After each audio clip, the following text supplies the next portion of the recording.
घरमा खर्चहरू गर्नुहुन्छ गर्नु तपाईँले ड्याड मम्मीहरूको लागि गिफ्ट दियो भने नि किन ल्याएको पर्दैन त्यो त Nepali way of सेङ thank you हो क्या खासमा थाहा छ तपाईँलाई कसै घरमा हामीले कोसिसलाई किन ल्याउनु पर्थ्यो र भनेर त्यो भने चाहिँ थ्याङ्क यू भनेको क्या यस्तो नराम्रो बानी छ नि होइन गिफ्ट ल्यायो भने जहिले साट्छिन्छ कि ला त्यो जहिले नराम्रै हो यार कस्तो राम्रो छ भन्ने होइन फर्स्टमा खै बिल ल्या त भन्ने अनि भोलिपल्ट खै तपाईँको लुगा अर्को कलरमा लिए अलिकति काली देखायो मैले अहिलेसम्म किनिदिएको लुगा सबै एक्सचेन्ज गर्नुभएको छ कि मामुले गएर किन मम्मीले लिएर किन जानु न त तपाईँ गिफ्ट किन्नु लिएर गएको दिन पनि भोलिपल्ट अर्को एक्सचेन्ज गरिदियो कि यो त तपाईँले बिल्ला हाना यार त्यसमा त मम्मीले यो त घरबाट ट्रोलिङ भयो यार तपाईँको यार अस्ति लिएर गएर किनिदिएको नि फेरि साट्दिने भने ओ वाह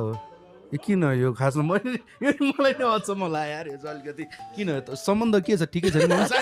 यस्तो त हुनु नपर्ने हो है म कसम है मामुलाई पछि गएर घरमा गएर लगाएपछि एक दुईचोटि लाउने यसले किनिदिएको त राम्रो पनि टाइपको के होइन घर त्यो हुने के कस्तो काली देखाए मामुको एक्सक्युज जहिले देखेँ कस्तो काली देखाए हेर्न काली देखेँ म त मलाई त मन परेन त्यो भन्दा अब यतिकै राख्नुभन्दा त एक्सचेन्ज गरेको त राम्रो हो नानी भनेर बाबाले ल्याइदिएको लुगा त्यही बाबा लुकै किन्दैन मन लाग्दैन मामुलाई एक्सचेन्ज गर्दै हाल्ने कि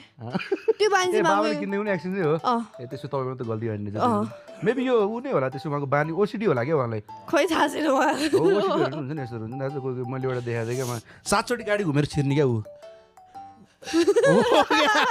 7 चोटि गाडी घुम्ने अनि छिर्ने क्या ओसिडी नै क्या बिचरा होला क्या हुँदो रहेछ क्या त्यस्तो ओसिडीहरू पनि हुँदो रहेछ तर होइन तपाईँको मम्मीले अस्ति मैले मदर्स डेको दिन एकदम मन परेर यो चाहिँ मामु एकदम ब्युटिफुल नै देखिन्छ